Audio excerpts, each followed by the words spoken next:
Welcome to the Electric Playground. Today on the show, we talk about the cancellation of Hannibal in the Rundown.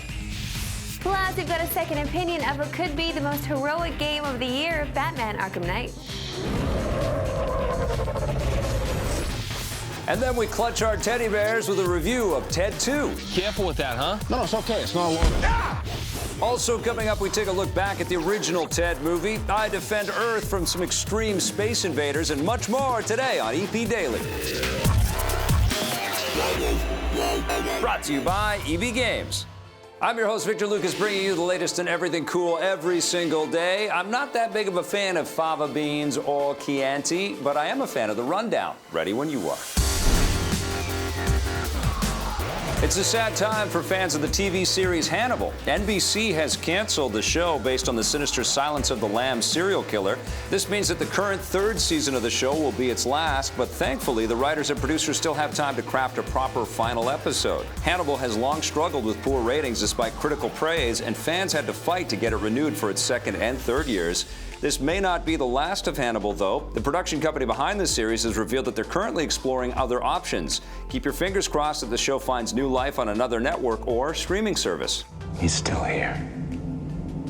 Audiences have spared no expense when it comes to seeing Jurassic World. Earlier this week, the new dinosaur movie became the fastest film in history to earn $1 billion at the box office. It beat the previous record holder, Furious 7, by 4 days, and it's still beating industry expectations. Despite declining film attendance in North America, big blockbuster movies like Jurassic World are earning more and more globally thanks to the emerging film markets, most notably China.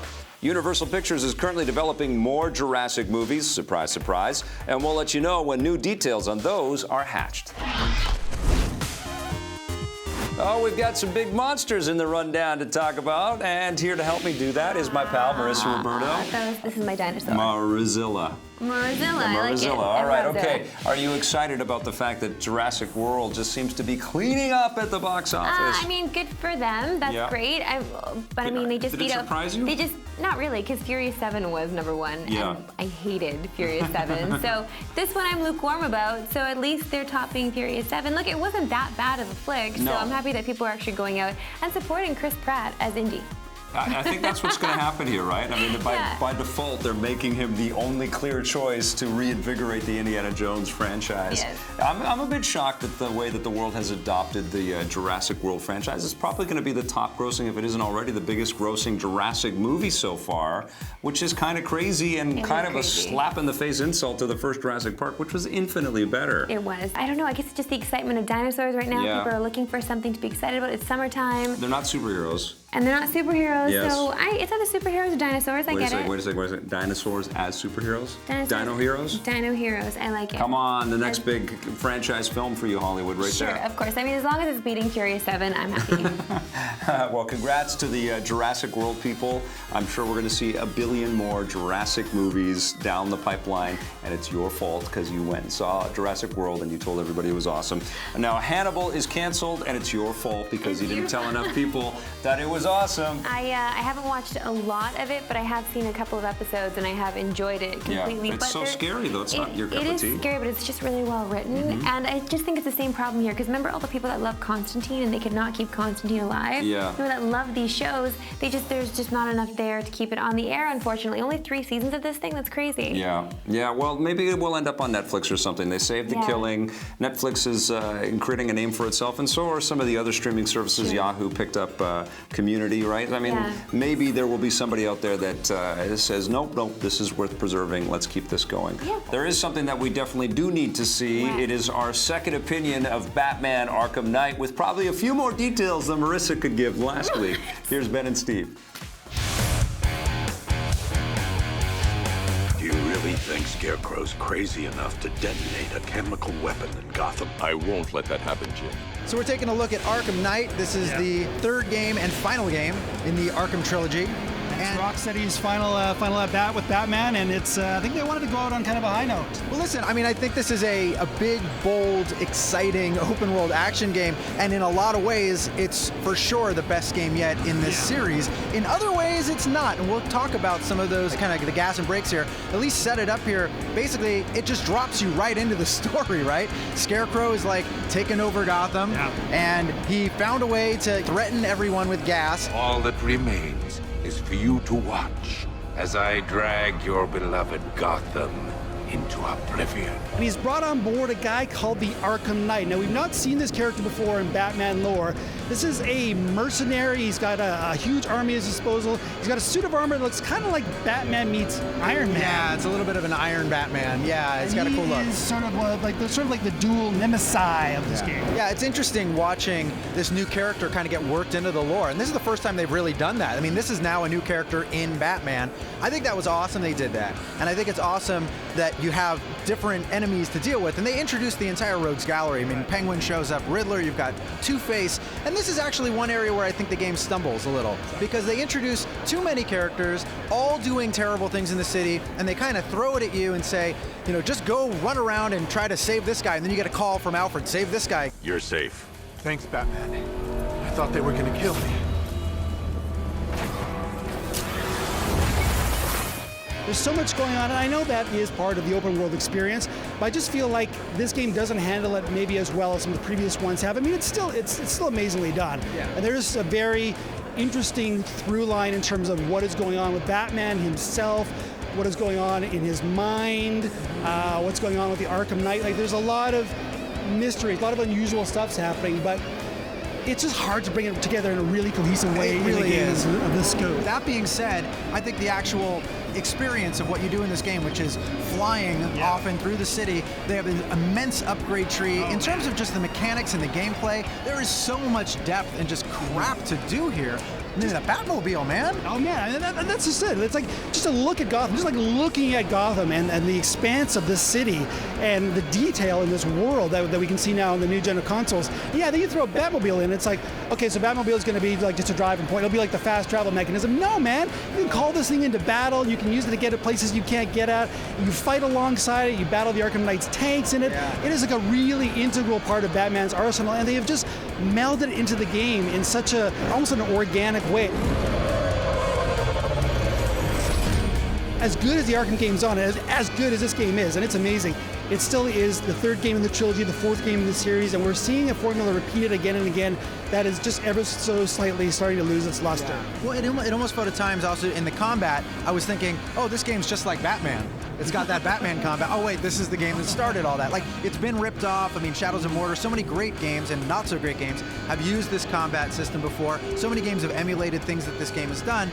But I think this game still does it better than anybody. The combat is still great. The open world stuff is still great. At the end of the day, even though it's got a couple kind of wonky bits and there's a little too much pizzazz in this thing, it's still a tremendous superhero game. This is one of the best games, I think, of the year. I really fell in love with it. But I would love to know what you're going to score it as part of the Dynamic Duo. I think it is the strongest game in this series, even if it's feeling a little familiar. I'm going to give Batman Arkham Knight a 9 out of 10. I agree with you, Steve. 9 out of 10 for me as well. Batman, it was nice knowing you. Thank you, gentlemen. Some astute observations there. The bat abides. That's true, but they don't have the bat fever like we do, apparently. But after the break, Vic and Scott take a look at the OG Ted. I look stupid. No, you don't. You look dapper. John, I look like something you give to your kid when you tell him grandma died.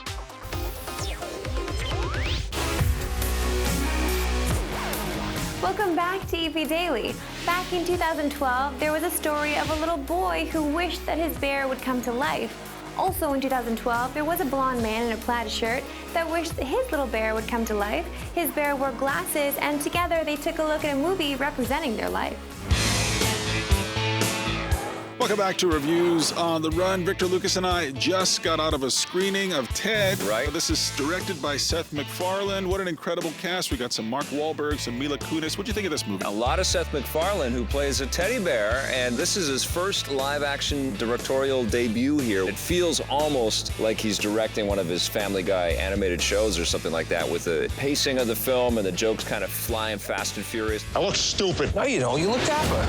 John, I look like something you give to your kid when you tell him grandma died. It's a razor-sharp script with some really funny lines, a lot of mishmash of references that anybody that's sort of been consuming popular culture for a while is gonna get. The thing that McFarlane's got, too, is that he knows not to stay on these jokes for too long. Like, he goes on to the next thing very quickly. Okay, all right, so that's where we'll draw the line. This idea that we're gonna believe and be invested in this little talking teddy bear, this smart-ass teddy bear that grows up with Mark Wahlberg, and you actually do believe the relationship. You do, and I think that the movie wouldn't work unless you really felt that these two were partners and that they had been together for a long time. Bring it in, you bastard. Come on. I love you! Sorry, that's the thing. The old... Yeah. I thought that there was enough charm and there was enough kind of emotional connection to this kid's wish to have this teddy bear come to life. And, you know, I thought Mila Kunis and Mark Wahlberg actually had a pretty decent relationship in there as well.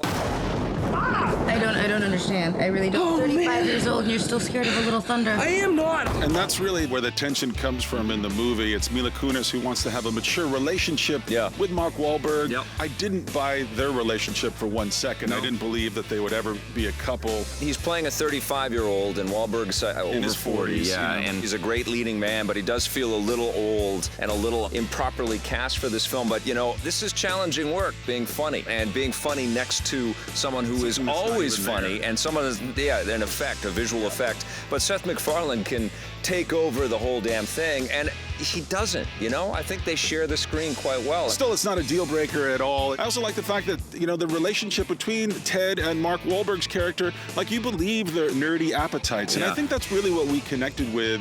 That's my bad. I was sending a tweet. And so, I really identify with these guys, and I go along for the whole ride, except at the very end, when all of a sudden the movie feels the need in the last 20 minutes to really kick in drama, emotionally and to have this big kind of showdown, and the movie doesn't need it. Why are you crying? My joke gets squished by the D. It's always tough to sort of end a comedy. I mean, get it, yeah, even it's Bridesmaids, challenging. even the best ones out there. This is Family Guy as a live action in a way. The movie is at its best when it's Ted and Mark Wahlberg. There were some scenes in this movie that were long over, and Vic and I were still laughing, and I felt like, you know, like I couldn't stop laughing at this movie. I haven't laughed this hard since Bridesmaids. I'm glad you brought it up. Who are these girls? You know, they're hookers, so it's fine. I think this proves that Seth MacFarlane can play in any sandbox that Hollywood wants to, you know, finance, because this guy has got the chops. Incredible stuff. I had a blast with Ted. I'm giving it a 9 out of 10. I think it's an 8 for me. Nothing sweeter than a man and his teddy bear. But does the story get old? We'll have the answer with our review of Ted 2 after this. What, is there a problem?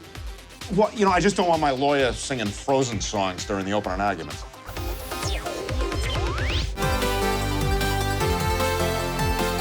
Here's a throwback to a classic game in multiple ways. Square Enix worked with Taito, the original creators of Space Invaders, to create Space Invaders Extreme for the Nintendo DS. There was also a PSP version, and of course you can play this on your 3DS. Now, it's classic arcade, old school type of gameplay. You've got a bunch of invaders coming down at you in different shapes and varieties, and they're trying to kill you.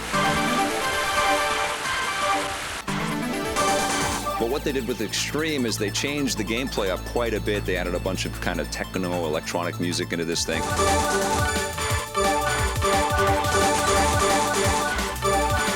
And lots of crazy background imagery that more or less just disorients you and kind of confuses you about what you're actually supposed to shoot at, so it wasn't exactly effective that way. But the game style is proven and fun, and they mix things up just enough to make it feel fresh and also honor the 30th anniversary of the original Space Invaders release. This was a lot of fun, and I love that you can still play this thing on your 3DS. Space Invaders Extreme, definitely a buried treasure. Nice space invading there, Victor Lucas. Now, enough with the suspense. Let's get right to it. Can Mark and Seth actually make a sequel work? Let's find out in our review. Okay, I'm ready. Boom, boom. Let's all go to court. Boom, boom. Hey, you lawyer guys. Movie time again, boys and girls. My good friend Marissa Roberto and I just got out of a screening of Ted 2. Yes, the first one wasn't quite enough. I just need to stop you there for 1 second. What's that? I'm not your good friend, I'm your thunder buddy. Okay, you're my thunder buddy tonight, just for the duration of this review. So 4 minutes and then we're done. Fine. Okay, great. So let's talk about the premise. What's going on here? Well, I didn't really know too much about the movie going in because I didn't really want to, as I didn't really enjoy the second half of the first Ted. Ted. That's right. That was terrible. I felt like if I learned too much about the plot going into this one, it would just spoil the whole movie because I would know exactly what was going to happen. But guess what, Jones? What happened? That's exactly what happened when I sat down because everything was so obvious in this thing. Oh man, Ted. Listen to these pained noises you're making. Because, okay, it sounds like you ate a bad burrito and it might be repeating on you. You're suffering right now. I am suffering. First of all, because we're wearing these shirts. We didn't even point them out. Well, that's all right. We don't need to point them out. Let I people have the extra discover large them. on. Jones has a small. He likes it that way. I got a great body. Yeah, okay. He likes to show it off. And Ted, well, he's trying to become a person. He's trying to be a person out there in the world. Because apparently he's not. Apparently he's just property. That's right. So they make a lot of references to a lot of things happening in our society right now, but they could have just left them as references. They didn't have to point them out so obviously as well. I don't know. I guess this movie doesn't really take its audience too seriously. Really? Listen, we don't always agree on this show, but on this one, I think we are in a full agreement. I agree. The second half of the first Ted was abysmal. Vic and I saw it together. I hated the second half of Ted so much. I have the Blu-ray at home. Why? And I just can't even bring myself to watch it again because the second half is so terrible. Giovanni Ribisi, who plays sort of a psycho stalker, he unfortunately is back in Ted 2. He was my least favorite character. I, for some reason, blame him for everything that went wrong in the first Ted. All the stuff that was bad about the first Ted is extended and drawn out here. All the great lines, the great moments when you discover this character who's a child's toy doing stuff that he really shouldn't be doing. The surprise and the shock and the awe is completely gone here. He tries to act disgusting this time, but I feel like it's a joke we've experienced before, so the freshness of the joke is stale now, and it's all gone completely. All the fizz, whatever fizz this movie might have had, and it could have had fizz because Seth MacFarlane, he's a whippersnapper. He has lots of ideas. He can write comedy like nobody else right now. But he can't do this. He can't make feature-length movies. He should go back to making TV shows. That's where he is right at home. That's exactly what I was thinking. Wow, I can't believe we're in so much of maybe we are Thunder Buddies. Maybe we are, because I was sitting there thinking, wow, you know what? This might be a good half hour. Because he has a lot of punchies, a lot of punchy jokes in there. There's a good half hour of jokes listen, in there there. are more than 6.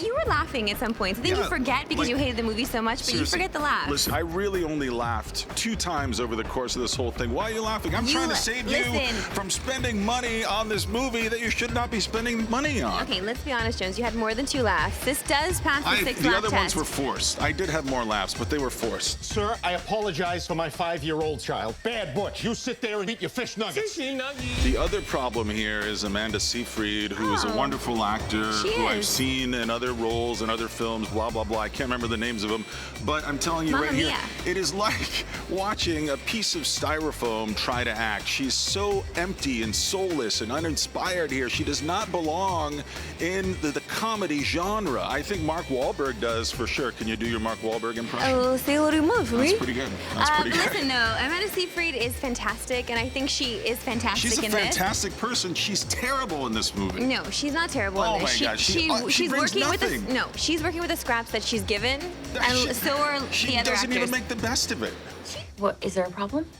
Well, you know, I just don't want my lawyer singing Frozen songs during the opening argument. I feel like she does. She's not spirited at all. Now you're looking for other reasons to hate the movie. No, I'm blaming that's on her. No, when it's just plain and simple, this movie should just be a half an hour. It should be a television show, and we would laugh and have fun. And listen, I'll tell you this. I'm only going to give this movie a 2. Ted, the luster is gone for me. Yeah, I'm giving this movie the exact same score I gave A Million Ways to Die in the West. It's a 4. I'm a psychic. How did I know that? Seth MacFarlane really is one of the busiest people in Hollywood, and we're getting busy answering your Twitter questions after the break. If you want more EP, go to our website, epn.tv, for bonus content and full episodes. We're also on Facebook and Twitter.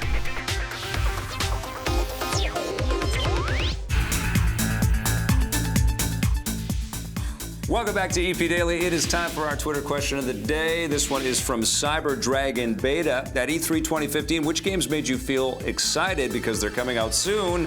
And which games made you feel a bit disappointed? Oh, Cyber Dragon Beta, tough question. All under the Nintendo umbrella, I think I'm gonna stick with Yoshi for sure. Yoshi's Woolly World. Are you kidding me? So cute. My God, I love cute. Yeah. And those amiibos. Oh my God. And my disappointment would be with Star Fox. I really didn't like using the Wii gamepad to aim. I really didn't like that. Nintendo got to win you over with that game. Oh yeah, but they've got me in other things. So They have, absolutely. And now, my disappointments, I think, are still Rock Band and Guitar Hero. I mean, I know exactly how they're going to play. I just feel like it's a little too soon, maybe, but we'll see. When they come out, maybe I'll get won over by that. A lot of plastic in our lives. But I was really impressed with a Tom Clancy game, Ghost Recon Wildlands. That looks incredible. But that was an appropriate question, Cyber Dragon Beta, because all next week we are counting down EP's 10 best from E3, and we've got a lot of amazing games to talk about. Remember, you can get caught up on all of our E3 coverage and a whole lot more at EPN.tv. We've got more coming for you in an upcoming episode of EP Daily, including one of those, one of our best of E3 games. All right, we'll see you next week. Bye. EP would like to thank its sponsors, Nintendo, Xbox. EP's mobile coverage is brought to you by Gameloft, makers of Dungeon Hunter 5, which you can play for free on iOS and Android right now.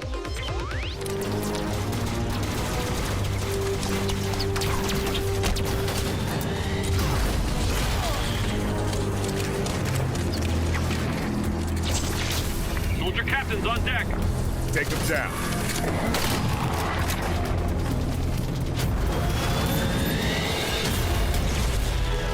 I am the Warden Eternal, keeper of the domain and her secrets. Take him out!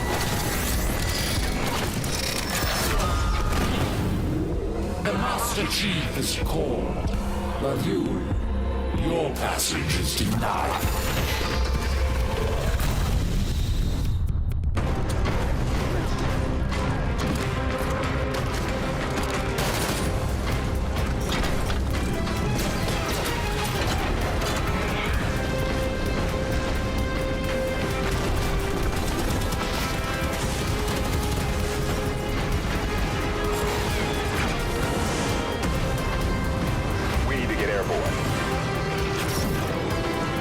We are airborne at Forerunner face-off.